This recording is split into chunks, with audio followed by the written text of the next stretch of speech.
Hi guys, welcome back to the JPM Performance channel. This is our first installment for the shop tours. So what I'm going to do is we're going to be taking a tour of the shop. May not happen every week, but pretty close. And I'll show you what I'm working on, a couple little details, and this is shop tour number 1. It is July 22nd. 2021. So let's start in the engine building area. This is a 1.6 Miata that I am currently in the process of building for F production for a customer actually from Canada. And so we're in the middle of, I'm in the middle of installing the pistons. You can see I've got a couple of them in there. I've got all the rings ground for each cylinder. Everything is balanced. You don't see a lot on the bench right now because what I like to do is do the initial block prep and installation first. So get the crank in, check all the bearing clearances. We'll check the piston deck height. We have our completed cylinder head right here.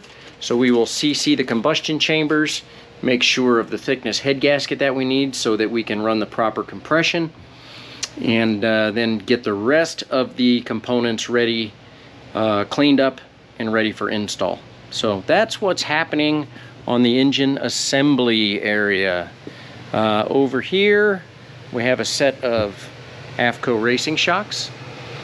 These are some shocks that have been in a race car for about 4 years. One of them is extremely weak.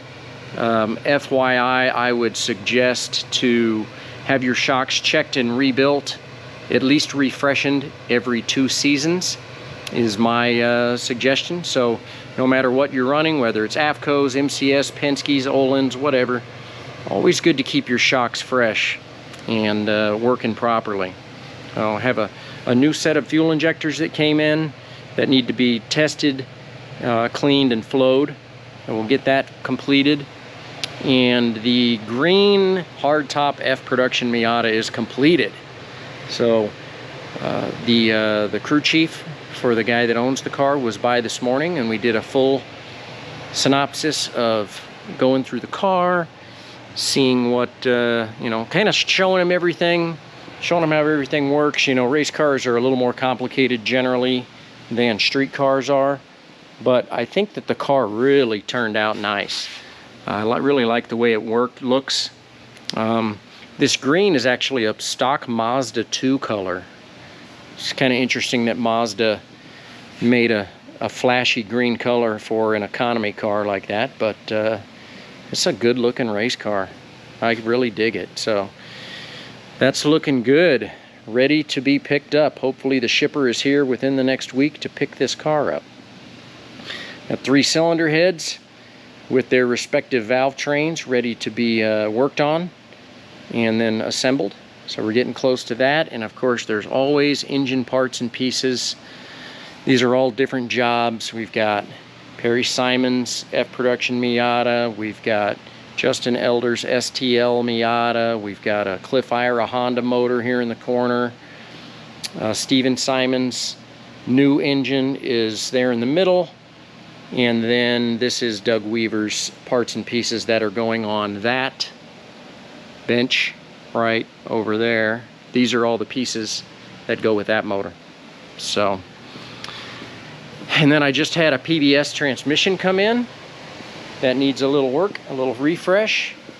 Kind of an interesting note, if you've been running Mazdas, you know that in the tail housings of a regular Mazda transmission there's a bronze bushing in here. Well, these PBSs have needle roller bearings.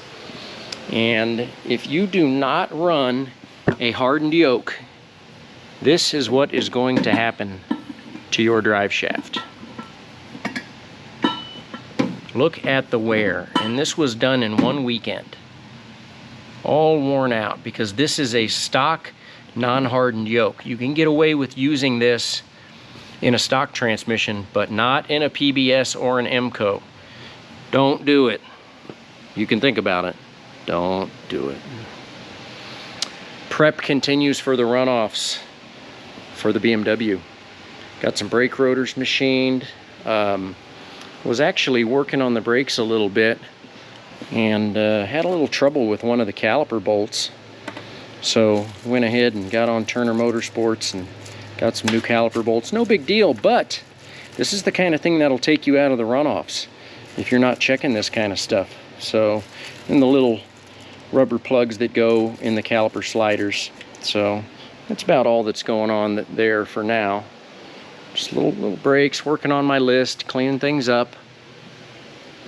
So this is the Doug Weaver car, which is the motor that is on the bench over there. Just about have the oil lines completed.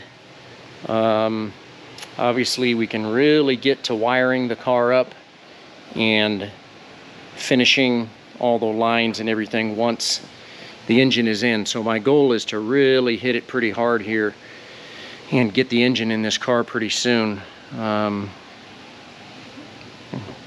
Couple 2-3 weeks here, this car needs to be hitting the racetrack. So switch panels in place, dashes in place, but of course it all needs to be wired. So got a little bit of work to do there still. Dave Ryder's 626 H production 626, still waiting on a couple of parts and pieces for the cylinder head, but he did take his old headers and sent them out to jet hot coating. So you can tell that this is a kind of an old header. I mean, it's a little rough under the coating, but it really preserves the header. I mean, it really does a nice job. Very, very happy with that. And I got a little head gasket kit going on there, waiting on that. And then the Acura Integra is in Runoffs Prep mode. So Rick's got the car jacked up. We're going to be doing a full, complete check over setup. Really take a good look. Car's working really well. It's fresh off of a couple of wins up at Elkhart Lake. And to put a little bump out, most of you that have been following my channel over the last year or so know that this is a car that I own, and I've been renting to Rick Harris, who's a first-class race car driver, but has decided he's not going to drive it next year. So we've got a really nice car here that I'm probably going to end up selling here after this season. So if you're interested, hit me up and I can give you some more details. This is going to be a fairly inexpensive way to get into a national championship winning Honda. And we have really taken this car to the next level this season. Done all sorts of great additions, power improvements, handling improvements, setup improvements.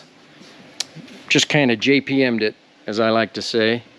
And it's really a beautiful car. Has turned out good. So hit me up if you might be interested in being the next owner of this car. I've driven it myself, and I must say it's one of the best handling cars I've ever driven. I was really impressed with how well this car drove. And Eric is in runoffs preparation mode as well. So got his primary tubes back from the Cerakoter, looking good. He chose black on his, which is going to look good, especially if you ever have a tendency to have an oil leak or something. It can kind of really stain your headers if they're either bare or if they're silver. So he chose black, which looks good, and he's got his motor he's working on getting sealed up, and the transmission's sitting there. So he's actually on vacation this week, but I'm betting by the time he gets back next week, he's going to be super pumped to get really going on his Runoffs Prep. So that's kind of where we're at this week. Got to keep these motors rolling. Got to keep the cars going. Got more cars coming in the next couple of weeks for Runoffs preparation. And it's just a constant circle. Never ends. So hope you guys are having a great week. And we will see you on the next shop tour. Should be in the next week or two at the most. Thanks for watching, guys. Have a great week.